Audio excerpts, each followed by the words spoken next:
नमस्कार, मैं अंजना और आप देख रहे हैं कड़वा घूट लाइव। आइए रुक करते हैं आज की बड़ी खबर पर। 3 अंतर्राष्ट्रीय साइबर ठग अफ्रीका महाद्वीप के पकड़े गए। राजनांदगांव में लगातार ठगी का मामला आता रहा है और बहुत से मामलों में पुलिस को सफलता भी मिली है। कुछ दिन पहले कंबोडिया के ठग पकड़े गए थे। आज फिर से पुलिस ने साइबर ठगों को दिल्ली से पकड़ा है।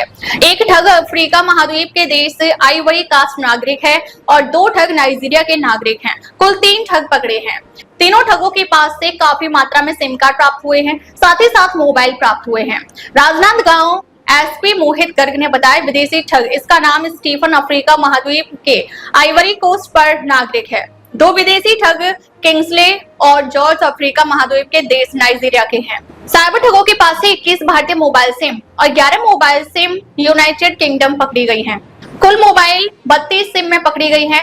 एक स्थानीय व्यक्ति से 1,23,000 की ठगी की थी। साइबर ठग के पास से 5 एटीएम मिले हैं। साथ ही साथ 2 लैपटॉप भी पुलिस ने बरामद किए हैं। स्नैपचैट और अन्य सोशल मीडिया के द्वारा ठग साइबर ठगी करते थे।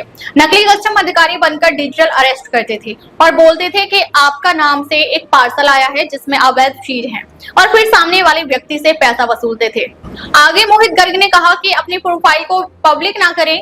पब्लिक प्रोफाइल करने से आपके बारे में साइबर ठग को बहुत सारी जानकारी मिल जाती है। फिर प्रोफाइल में से आपकी कुछ जानकारी निकालकर साइबर ठगी में उपयोग करते हैं। अनजान लोगों की फ्रेंड रिक्वेस्ट को स्वीकार ना करें। राजनांदगांव पुलिस लगातार साइबर सुरक्षा मिशन के अंतर्गत साइबर ठगों के खिलाफ कार्रवाई कर रही है। इसमें अंतर्राष्ट्रीय साइबर ठगों के गिरोह को भी पर्दाफाश करने में हम लोगों को सफलतापूर्ण में भी मिली है। नाइजीरियन और कंबोडिया बेस्ड ठगों का और वहाँ के सिटीजन्स के द्वारा इंडियन रेजिडेंट्स के साथ ठगी करने के केसेस हमने पहले भी पकड़े हैं। इसी कड़ी में एक और बड़ी सफलता हम लोगों को 3 अंतर्राष्ट्रीय साइबर ठगों को पकड़ने में मिली है। तीनों को दिल्ली से पकड़ के लेकर आया गया है।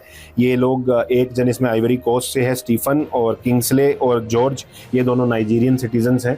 और यहाँ पे दिल्ली में इन लोगों को पकड़ा गया, जहाँ पे इनका पूरा नेटवर्क सेटअप था, जिसके अंदर में हम लोगों को इनके पूरे नेटवर्क को ध्वस्त करने में भी सफलता मिली है। इसमें हम लोगों को 2 नग लैपटॉप, 25 नग मोबाइल जिसमें एंड्रॉयड और कीपैड दोनों शामिल हैं, 5 एटीएम कार्ड जो इंडियन म्यूल अकाउंट्स हैं, उसके अलावा 32 सिम जिसके अंदर 11 इंटरनेशनल यूके की सिम्स भी हम लोगों को मिली है।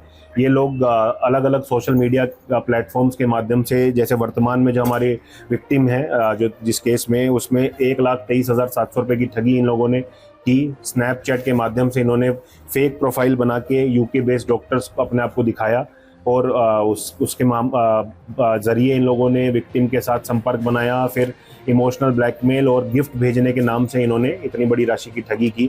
ये लोग अपनी तरफ से बताते थे कि विदेशी मुद्रा जैसे पाउंड्स और गिफ्ट्स भेजते थे, जिसको कस्टम्स पे रोक लिया जाता था। इन्हीं के गैंग के लोग कस्टम ऑफिसर बन के विक्टिम को फ़ोन करते हैं और फिर ये ठगी को अंजाम देते हैं।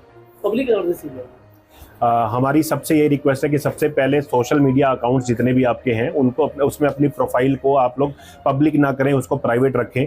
इनके मोडस ऑपरेंडी में एक चीज़ स्पष्ट सामने आती है कि पब्लिक प्रोफाइल होने की वजह से आपका जितना भी पर्सनल डेटा है ये बड़े आराम से इनको एक्सेस हो जाता है, जिसके बेस पे ये इमोशनल अटैचमेंट क्रिएट करने में इनको बहुत कम समय लगता है।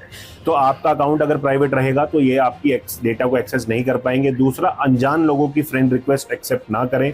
इस तरह के ठग जनरली ऐसी फेक प्रोफाइल बनाते हैं जिसमें ये अपने आप को एनआरआई इंडियंस या फॉरेन में यूके बेस्ड डॉक्टर्स या बड़े बिजनेसमैन की प्रोफाइल बनाते हैं और उसके बेस पे ठगी करते हैं। तो इस तरह की ठगी से सावधान रहें। तीसरा, कोई भी एक्सपेंसिव गिफ्ट अगर फंसता है, आपको कोई भी कस्टम ऑफिसर फ़ोन नहीं करता है। ये इनका स्टैंडर्ड मॉडस ऑपरेंडी है, जिसके बारे में हम लोगों को अधिक से अधिक जागरूकता फैलानी चाहिए। अपने प्रियजनों के बारे को भी आप लोग इसके बारे में सचेत करें। अब तक बस इतना ही। फिर मिलते हैं एक ऐसे ही बड़ी खबर के साथ। तब तक नमस्कार और देखते रहिए कड़वा घूट लाइव।